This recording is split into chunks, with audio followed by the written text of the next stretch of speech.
Find another seat, sweetie. Karen Mitchell doesn't even look up from her magazine. She's sprawled across seat 2A like she owns the entire plane. Zoe Williams stands in the aisle, boarding pass in hand. Excuse me, but that's my seat. Not anymore, it isn't. Karen finally glances up, takes in Zoe's appearance, and smirks. This is first class, honey, for paying customers. Zoe stays polite but firm. I have seat 2A. Here's my boarding pass. She holds it out. Karen doesn't even look. Instead, Karen plants both hands on Zoe's chest and shoves. Hard. Zoe stumbles backward into the passenger behind her. Her boarding pass flutters to the floor. The cabin goes dead silent. Zoe straightens her jacket, voice steady as steel. That was unnecessary. If you're watching this, please subscribe and let me know where you're watching from. What happened next would ground an entire flight. The flight attendant appears like he's been waiting in the wings. Derek Thompson, late 20s, all smiles and zero spine. Is there a problem here? Before Zoe can speak, Karen launches into performance mode. This girl is trying to take my seat. I was here first. Derek doesn't ask for boarding passes, doesn't check the seat numbers, just nods like Karen's word is gospel. Ma'am, I'm sure we can find you a lovely seat in economy. He's talking to Zoe, not even a question in his voice. Zoe bends down, retrieves her boarding pass from the floor. This is seat 2A, my seat. Well, this passenger was here when I came through earlier. The lie rolls off Derek's tongue like he's been practicing. Karen beams at him like he just solved world hunger. My company uses this airline exclusively, Zoe says quietly. I'd prefer not to cause a scene. Karen's laugh is sharp enough to cut glass. Your company? What company gives scholarships to children? Around them, other passengers settle into their seats. A few glance over, but most pretend not to notice. First-class politeness means minding your own business. Derek pulls out his tablet, tapping through screens like he's actually checking something. I can offer you a complimentary upgrade to premium economy on your next flight. I don't want an upgrade next time. I want my seat now. Zoe's voice never rises, never wavers, but something in her tone makes Derek's finger pause over his tablet. Karen senses weakness and pounces. I paid full price for this seat, not some diversity program discount. The words hit the cabin like a slap. The businessman in 1B looks up from his laptop. The woman across the aisle stops pretending to read her magazine. Derek clears his throat. Perhaps we could handle this situation properly, Karen interrupts. I fly this route monthly. I know the protocol. She turns to face Zoe directly, voice dripping with false concern. Sweetheart, I'm sure there's been some mix-up with your scholarship. These things happen. The captain's voice crackles over the intercom. Ladies and gentlemen, this is Captain Anderson. We're preparing for departure in 15 minutes. Flight attendants, please prepare for pushback. Derek glances toward the cockpit, then back at the standoff in 2A. Miss, I really need you to take another seat so we can stay on schedule. Still talking to Zoe. Still assuming she's the problem. Zoe reaches into her purse, pulls out her phone. For a moment, Derek thinks she's going to call someone. Instead, she opens her camera app. What are you doing? Karen demands. Documenting this conversation for my father's legal team. Derek's face goes pale. There's no need for legal team? Karen scoffs. What's Daddy going to do, sue the big scary airline? But her voice has lost some of its confidence. Around them, phones are starting to appear. The businessman in 1B has his camera app open. The woman across the aisle is filming over her magazine. Zoe notices but doesn't acknowledge the growing audience. She simply stands there, boarding pass in one hand, phone in the other. I'll ask one more time, she says. Please move so I can take my assigned seat. Karen crosses her arms, literally digging in. I'm not moving anywhere. Derek, call security. Derek looks like he'd rather call in a bomb threat. But Karen's staring at him with expectation, and the other passengers are watching, and he's already committed to this path. He reaches for his radio. This is Derek in first class. I need security assistance with a seating dispute. The radio crackles back. Copy that. Security en route. Zoe slides her phone back into her purse. Her face shows nothing, but something in her posture shifts, like she's settling in for a longer fight. You're making a mistake, she says quietly. Derek's hand hovers over his radio. For the first time, doubt creeps into his voice. I'm just following protocol. No, Zoe replies. You're following assumptions. The captain's voice returns. Flight attendants, we have a slight delay at the gate. Please stand by for further instructions. Karen smiles triumphantly. See? Even the captain knows this is ridiculous. But Derek is looking at Zoe differently now. Something about her calm certainty is making his stomach churn. The businessman in 1B leans forward. Excuse me, but I saw the young lady board first. She was already seated when this situation began. Karen whips around. Nobody asked you. Just stating what I observed. Other heads start nodding. The woman across the aisle speaks up. I helped her with her carry-on bag. She's been in that seat for 10 minutes. Derek realizes the narrative is shifting. The audience is turning, and security is on their way to resolve a problem that's looking less and less like a problem. His radio crackles. Derek, this is Captain Anderson. What's the nature of the delay? Derek stares at his radio like it might explode. Karen glares at him expectantly. Zoe waits with infinite patience. And somewhere in the distance, footsteps are approaching first class. 2 security officers round the corner into first class. The lead officer, a woman in her 40s with kind eyes and zero patience for nonsense, surveys the scene. What seems to be the problem? Karen immediately launches into victim mode. This girl is harassing me and refusing to move from my seat. I was here first, Zoe says simply. I have my boarding pass. The security officer looks between them. Something about the contrast, Karen's dramatic gesturing versus Zoe's stillness, makes her pause. Can I see both boarding passes? Karen fumbles in her purse with suddenly nervous fingers. Zoe hands hers over immediately. Clean, crisp, seat 2A, clearly printed. The officer examines Karen's pass. Her eyebrows rise slightly. Ma'am, your seat is 8C in economy. The silence that follows could cut steel. Karen's face cycles through confusion, then realization, then desperate defiance. That's impossible. I always fly first class. There must be some mistake. The mistake, the officer says carefully, appears to be your seating location. Derek looks like he wants to disappear into the airplane's ventilation system. The passengers around them have gone dead quiet, but phones are still recording. I upgraded myself, Karen announces. There was an empty seat, so I took it. That's not how upgrades work, the security officer replies. Zoe steps closer. Her voice stays calm, but there's something new underneath it. A quiet steel that wasn't there before. I'd like to call my father. Something in the way she says it makes everyone pause. Not like a child threatening to tattle, like an executive placing a strategic call. The officer nods. That's your right. Derek finally finds his voice. Maybe we can work something out without involving... Involving what? Zoe interrupts. My family? My legal rights? My dignity? The last word hangs in the air like a challenge. James Wilson, the businessman in 1B, can't stay quiet any longer. He pulls out his phone and starts recording openly. This is James Wilson, and I'm watching discrimination happen in real time on Flight 826. His voice carries the authority of someone used to being heard. Other passengers start paying attention to his live stream. Everyone watching this needs to see how airlines treat young black passengers. Karen spins around. This isn't about race. Then what's it about? James asks, still filming. Because she had her boarding pass.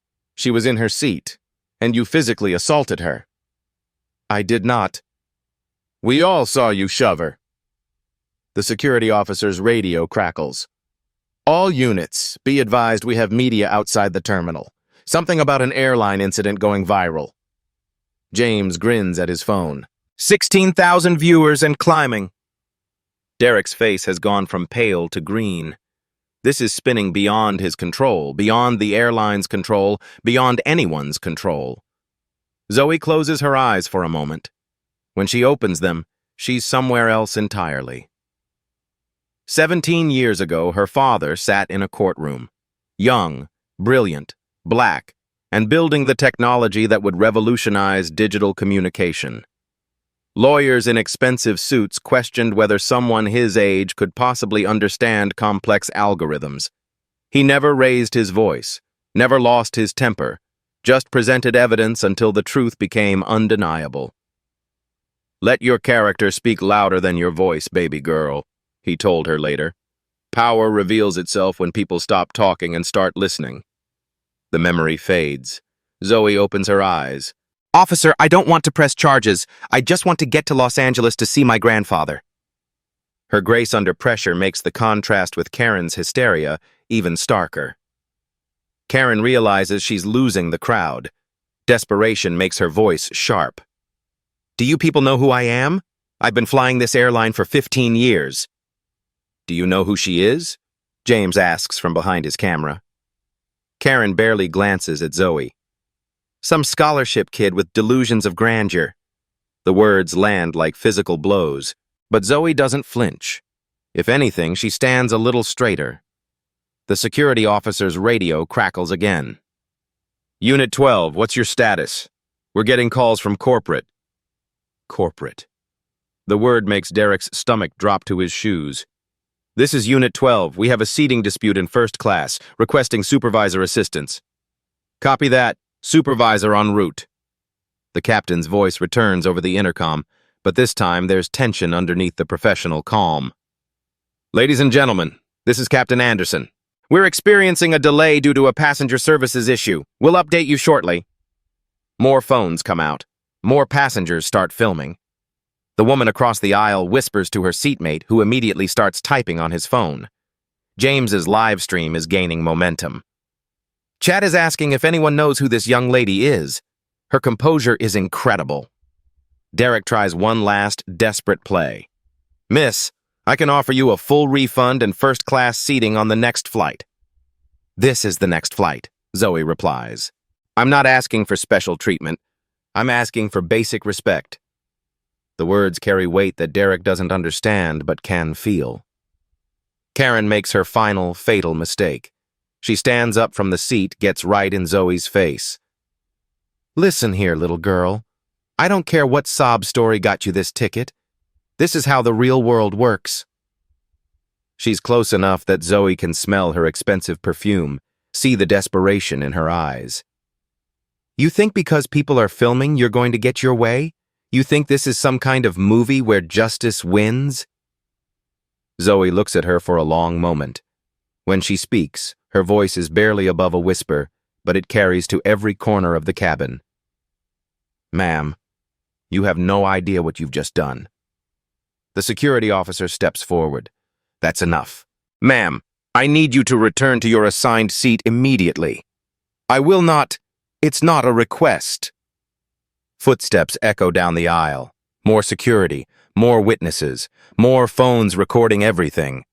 James's viewer count hits 25,000. Comments are flooding in faster than he can read them. Derek's radio crackles one final time. "Derek, this is Captain Anderson. I'm coming down personally." What would you do in this situation? Let me know in the comments. Because what happened next changed everything for everyone involved. The captain's footsteps are getting closer. Karen is still standing in someone else's seat. Zoe is still waiting with infinite patience. And somewhere in the distance, sirens are starting to wail. Captain Sarah Anderson rounds the corner into first class, and the entire energy of the cabin shifts. 52 years old, silver hair pulled back in a perfect bun, she carries herself like someone who's been making life-or-death decisions for 30 years. Her eyes take in the scene instantly. Karen standing defiantly in seat 2A, Zoe waiting patiently in the aisle. Derek looking like he wants to crawl under the beverage cart. Security officers flanking the situation like it's a crime scene. "What exactly is happening here?" Her voice cuts through the tension like a blade through silk. Derek stammers first. "Captain, we have a passenger refusing to move to her assigned seat." "Which passenger would that be?" The question hangs in the air. Derek realizes his mistake too late. James Wilson's live stream has exploded. 38,000 viewers and climbing. Comments flooding in from around the world. "Y'all, this is insane," he says to his camera. "This young lady has shown nothing but class while being treated like garbage." The businessman across the aisle nods vigorously. "I've been watching the whole thing. She's been nothing but polite." An elderly man in seat 3A speaks up. "Young lady was here when I boarded. Helped me with my bag, actually." The Greek chorus is building. Passenger after passenger starting to speak up. Captain Anderson looks at both boarding passes. The truth is immediately obvious. "Ma'am," she says to Karen, "your assigned seat is 8C. "But I always sit in first class. This is outrageous." Karen's voice is reaching a pitch that could shatter windows. But something about Captain Anderson's presence makes her histrionics seem even more ridiculous. "And you," the captain says, turning to Zoe. "What's your name?" "Zoe Williams." "And what brings you to Los Angeles today, Miss Williams?" "Visiting my grandfather. He's in the hospital." The simple humanity of the answer lands differently than anything else that's been said. Captain Anderson's expression softens almost imperceptibly. James's camera catches it all. "Chat, are you seeing this? This young woman is trying to get to her sick grandfather, and this is how she's being treated." The comments section is on fire. Viewers sharing the stream across social media platforms. Hashtag Flight 826 starting to trend. An older woman in seat 4B stands up. "Captain, I watched that blonde woman shove this child. It was assault." "She did not," Karen starts. "Ma'am." Captain Anderson's voice cuts through Karen's protest like a laser. "Please return to your assigned seat immediately." "I will not be treated this way. Do you know who I am?" "I know exactly who you are. A passenger in the wrong seat causing a disturbance." Derek tries to salvage his position. "Captain, I was trying to resolve this diplomatically. By asking the passenger with the correct boarding pass to move." Derek's mouth opens and closes like a fish gasping for air. Zoe steps forward. Her voice is calm, but there's something new in it. A quiet authority that makes everyone listen. "Captain Anderson, I appreciate your intervention, but I want everyone here to understand something." She looks around the cabin, making eye contact with the cameras, with the passengers, with the security officers. "This isn't about a seat. This is about the assumption that I don't belong here. That someone who looks like me couldn't possibly afford first class, couldn't possibly deserve respect." The cabin has gone completely silent except for the hum of the engines. Some people mistake silence for weakness. They're about to learn the difference. The quote lands like a thunderbolt. James's viewers explode to 50,000. Screenshots of Zoe's words are already being shared across social media. Captain Anderson nods slowly. "Miss Williams, you're absolutely right. And I apologize on behalf of this airline for how you've been treated." Karen realizes the tide has completely turned against her. Desperation makes her voice shrill. "This is ridiculous. I've been a loyal customer for 15 years. I know the airline president personally." "Do you?" Captain Anderson asks mildly. "Well, we've met at events." "I see. And what's his name?" Karen's mouth works soundlessly. She has no idea. James grins at his camera. Chad is roasting her alive right now. 62,000 viewers and everyone is Team Zoe. A younger passenger in seat 5A holds up her phone. "I'm streaming this too. 12,000 followers watching." Another passenger. "Posted to TikTok. Already got 5,000 views?" The social media wildfire is spreading in real time. Multiple angles, multiple platforms, all showing the same story. A composed young woman being harassed for existing while black in first class. Captain Anderson keys her radio. Ground control, this is Captain Anderson. Flight 826 requesting indefinite gate hold. Copy that, Captain. Indefinite gate hold approved. Karen's face cycles through confusion, then realization, then panic. You can't delay an entire flight because of this. Ma'am, I can, and I will. This aircraft doesn't move until this situation is resolved properly. Derek's radio crackles. Derek, this is operations. We're getting calls from corporate communications. Something about social media? Derek looks at James's phone screen. 75,000 viewers. The number climbing by the second. Oh, God, he whispers. Zoe's grandfather always told her that courage isn't the absence of fear. It's feeling the fear and choosing to do what's right anyway. Standing in this airplane aisle, surrounded by cameras and chaos, she feels the weight of every young black person who's ever been told they don't belong somewhere. She thinks about her father, building a tech empire from nothing while people questioned his credentials at every turn. She thinks about her mother, the brilliant surgeon who still gets mistaken for a nurse in her own hospital. She thinks about her grandfather, who lived through Jim Crow and fought for the right to be treated with basic human dignity. Captain, Zoe says, I want to make a phone call. Something in her tone makes everyone go quiet. Of course. Who would you like to call? Zoe pulls out her phone, scrolls through her contacts. She finds the number she's looking for. My father's office. She hits dial. The phone rings once. Williams Digital Corporation CEO's office. This is Patricia. Zoe's voice is crystal clear. Every word carries across the silent cabin. Patricia, this is Zoe. I need to speak with my father immediately. Karen's face drains of color. Derek looks like he's about to faint. James's live stream hits 90,000 viewers. The comments are moving too fast to read. Miss Williams, Patricia's voice comes through the speaker. He's in the board meeting. Is everything all right? There's been an incident with the airline. He needs to know about it. I'll get him right away. The hold music starts playing, classical, peaceful, completely at odds with the chaos in the cabin. Captain Anderson looks at Zoe with new understanding dawning in her eyes. Miss Williams, what company did you say your father runs? Zoe meets her gaze steadily. I didn't say, but she's about to. The hold music cuts off. Zoe, baby, what's wrong? The voice coming through the phone is warm, concerned, and unmistakably authoritative. Every person in first class can hear it clearly. Hi, Daddy. I'm on flight 826 to Los Angeles, and there's been a situation. Zoe's voice is steady, but there's something in the way she says Daddy that makes Captain Anderson's eyes widen. What kind of situation? A passenger assaulted me and took my seat.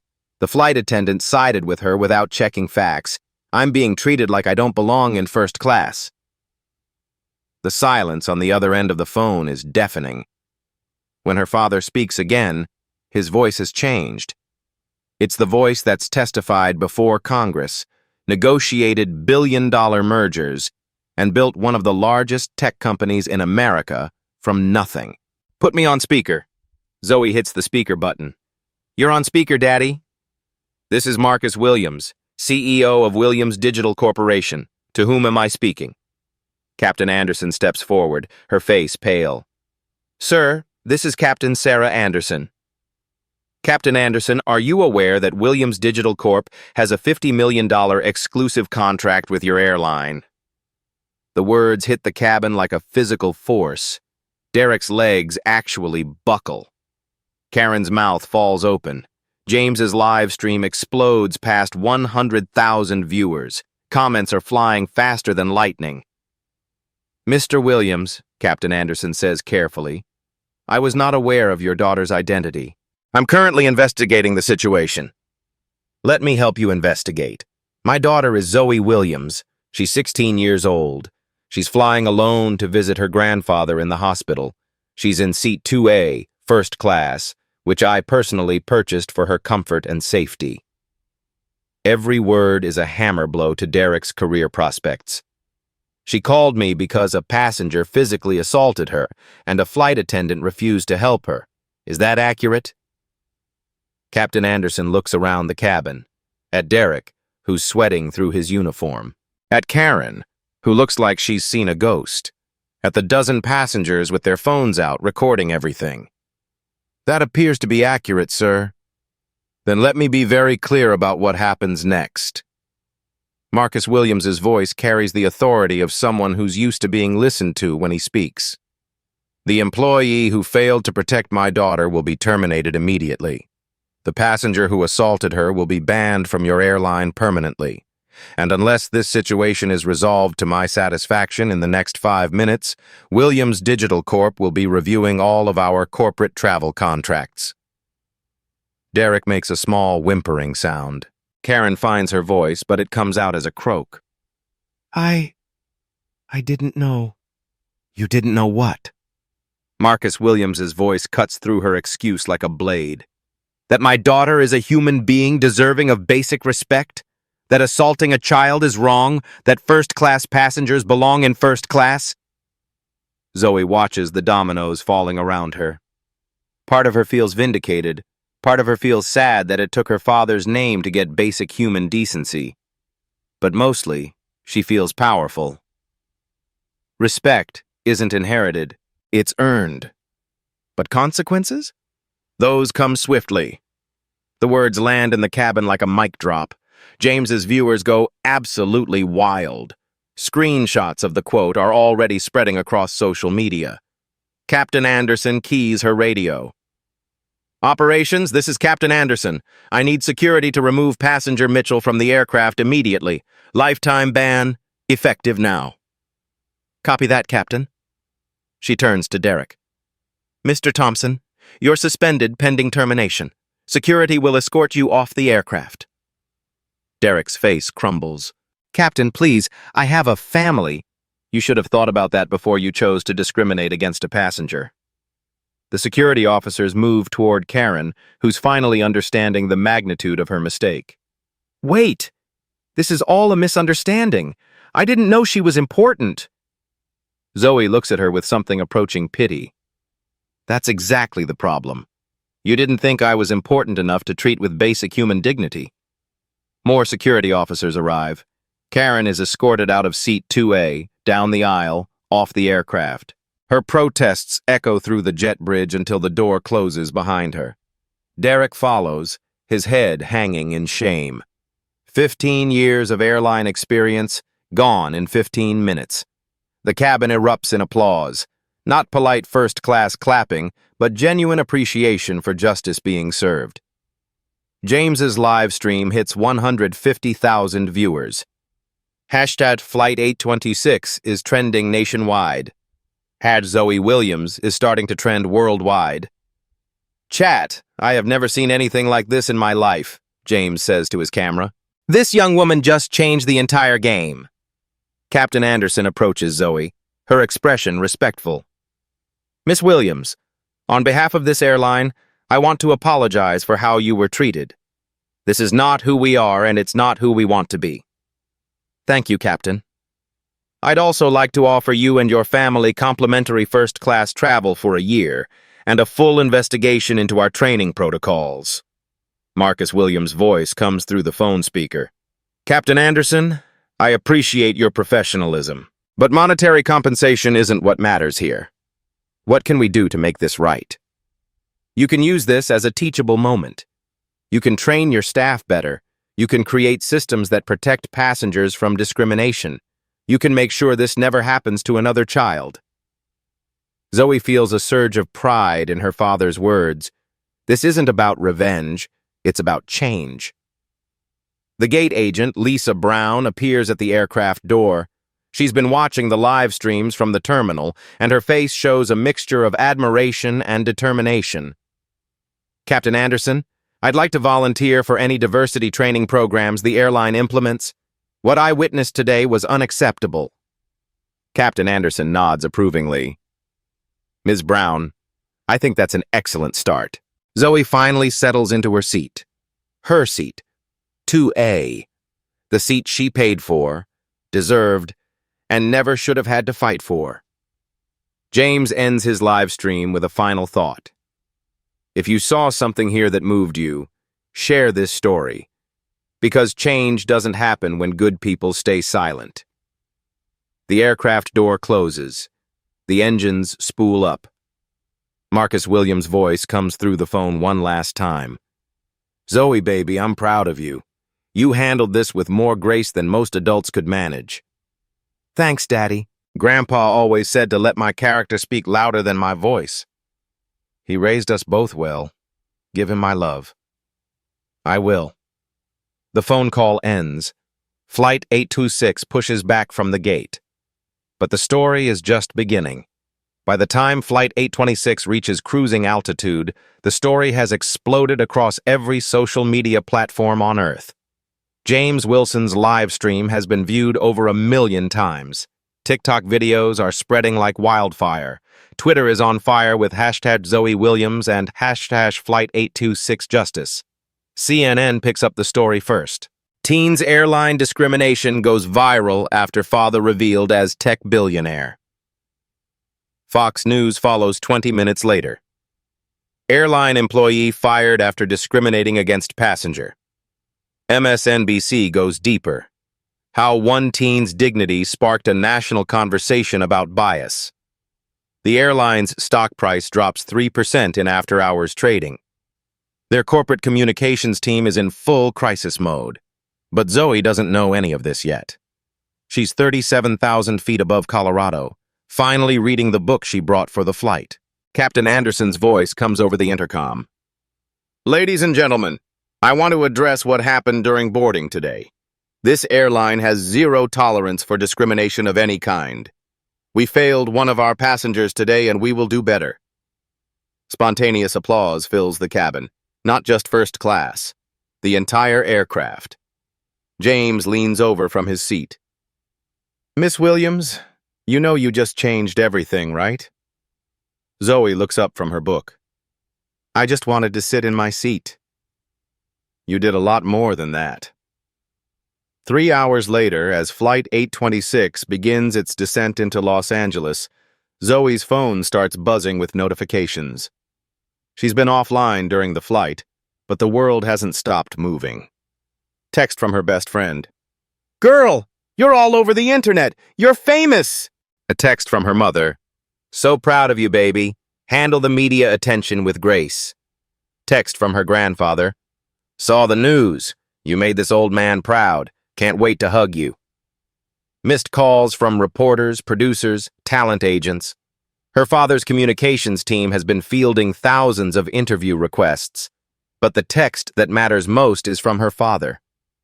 You showed the world who you are today. Character under pressure. That's leadership. Zoe closes her eyes and thinks about the moment everything changed. Not when her father's identity was revealed, but earlier. When she chose to stay calm while Karen screamed. When she chose dignity over anger. When she chose to document rather than retaliate.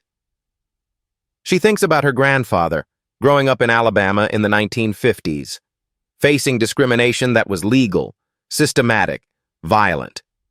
How many times did he have to choose between his safety and his dignity? He chose dignity. Every time. When she was 12, he told her a story about riding the bus to work in Montgomery, how a white passenger demanded his seat, even though he was in the colored section, how the driver backed up the passenger, how her grandfather got off the bus and walked 8 miles to work rather than give up what little he had every right to claim. But Grandpa, she'd asked, didn't that make you angry? Baby girl, anger is just love with nowhere to go. I was angry because I loved myself enough to know I deserved better. And I loved my future grandchildren enough to fight for a world where they'd never have to make that choice. He was wrong about one thing. She did have to make that choice today. But she made it in a first-class airplane seat with cameras rolling, with the power to create real change. That's progress. The plane touches down at LAX to a media circus. News vans line the tarmac. Reporters wait at every gate. But Zoe doesn't see any of it. She walks off the plane like any other passenger, carries her own bag, thanks the new flight crew for their service. Captain Anderson finds her at baggage claim. Miss Williams, I wanted you to know that the airline is implementing immediate changes. Mandatory bias training for all customer service staff, new protocols for handling discrimination complaints, and a zero-tolerance policy with real consequences. That's good to hear. There's something else. We'd like to offer Ms. Brown, the gate agent who supported you, a promotion to our new diversity and inclusion department. Zoe smiles. She earned it. You changed things today. Not just for our airline, for the industry. Outside baggage claim, Zoe's grandfather is waiting in his wheelchair. 87 years old, battle-scarred from decades of fighting for dignity, but his eyes still bright with pride. She runs to him, and for a moment, she's not a viral sensation or a civil rights symbol. She's just a granddaughter hugging her grandfather. You did good, baby girl. I learned from the best. On the drive to the hospital, her grandfather tells her about the calls he's been getting. The NAACP wants to give her an award. Harvard wants to fast-track her admission. Netflix wants to option her story. What do you want to do? He asks. Zoe thinks about it. I want to finish high school. I want to visit you more often. I want to help Daddy build technology that makes the world more fair. And the fame? Fame is just noise, Grandpa. Character is what matters. He reaches over and squeezes her hand. Your great-grandmother would be so proud. She used to say that every generation has to fight the same battles, but with different weapons. What were her weapons? Dignity, grace, refusing to be anything less than human. Zoe nods. Same weapons I use today. That evening, Williams Digital Corp releases a statement. Today, our daughter experienced discrimination that no child should face, but she responded with the grace and dignity that define her character. We're proud of her, and we're committed to working with the airline industry to ensure this never happens again. To the young people watching this story, you belong wherever you have the right to be. Don't let anyone tell you otherwise. And when you face injustice, remember that your response defines you more than their actions define them. Character under pressure. That's how we change the world. The statement is shared 1 million times in the first hour. But Zoe isn't reading social media. She's sitting in a hospital room holding her grandfather's hand, listening to him tell stories about the old days. Stories about choosing dignity over anger. Stories about fighting for a world where his granddaughter could sit anywhere she belonged. Stories about progress, measured not in miles, but in moments like today. Outside the hospital window, news trucks are setting up for the morning shows. Tomorrow, Zoe Williams will be the most famous teenager in America. Tonight, she's just a granddaughter, grateful for the man who taught her that respect isn't something you demand. It's something you earn by refusing to accept anything less. The reforms start immediately. Within a week, every major airline announces new anti-discrimination training. Customer service protocols are rewritten.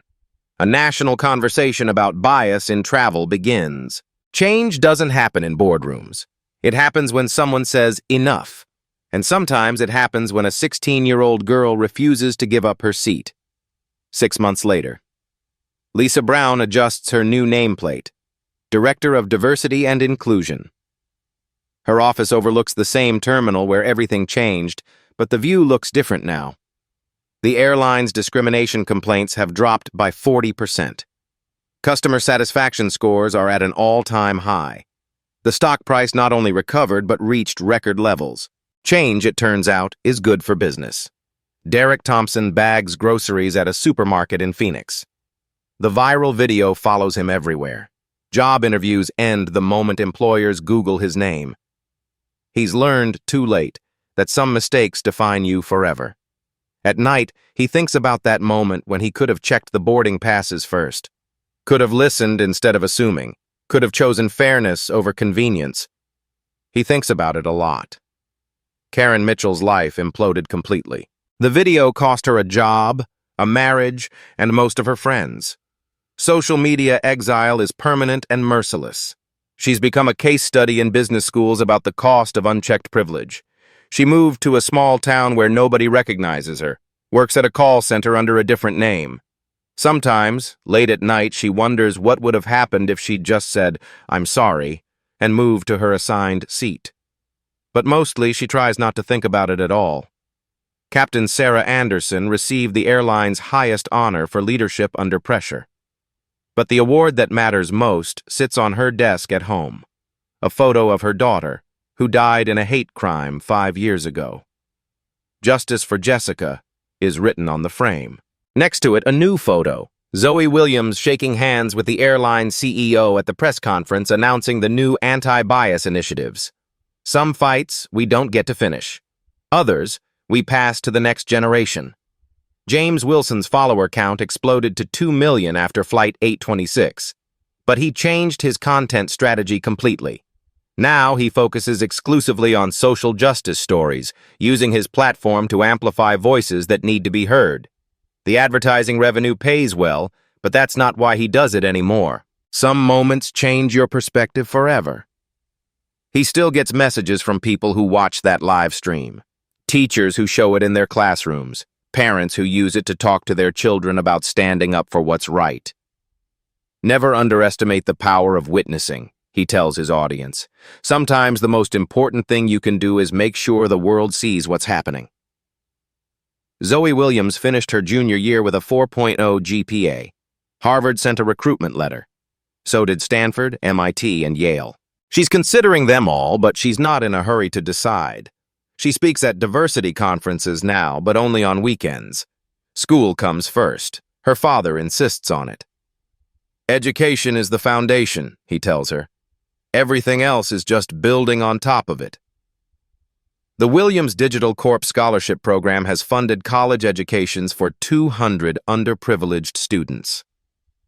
The company's diversity initiatives have become a model for the tech industry. But Zoe's favorite project is the mentorship program she started at her high school. Every month, she meets with young students who've faced discrimination, helping them navigate the world with dignity and strength. "Your response to injustice defines you more than the injustice itself," she tells them. "Stay calm, stay strong, stay true to who you are." Her grandfather recovered fully from his illness. At 87, he's more proud than ever of the young woman his granddaughter has become. "You know what the difference is between your generation and mine?" he asked her last week. "What's that, Grandpa?" "When I faced discrimination, I had to choose between fighting back and surviving. You figured out how to do both." Zoe doesn't feel like a hero. She just feels like someone who refused to accept unacceptable behavior. But she's learned that sometimes that's all it takes to change the world. The airline industry looks different now. Training programs focus on unconscious bias. Complaint procedures are transparent and swift. Zero tolerance means zero tolerance. Flight 826 is retired from service. The aircraft now sits in the Smithsonian's National Museum of African American History and Culture, part of an exhibit on civil rights in the digital age. Seat 2A has a small plaque, reserved for all who refuse to accept anything less than dignity. Visitors from around the world come to see it, to remember that progress happens one moment, one choice, one person at a time. Last month, Zoe visited the exhibit with her grandfather. They sat in the recreated cabin, in the seats where everything changed. "Do you ever regret how it all happened?" he asked. Zoe thought about it. About the fame she never wanted. About the responsibility she never asked for. About the young people who message her for advice about facing their own battles. "Power reveals character, Grandpa. Yours revealed strength." He smiled. The same smile that carried him through Montgomery in the 1950s. The same smile that taught her father to build bridges instead of walls. The same smile that gave her the courage to stay seated when staying seated required everything she had. If this story moved you, share it with someone who needs to hear it. Subscribe for more stories that matter. Because justice isn't just about the law, it's about how we treat each other every single day. The world changes when good people refuse to stay silent. And sometimes, it changes when a 16-year-old girl simply refuses to give up what's rightfully hers. Character under pressure. That's how we build a better tomorrow.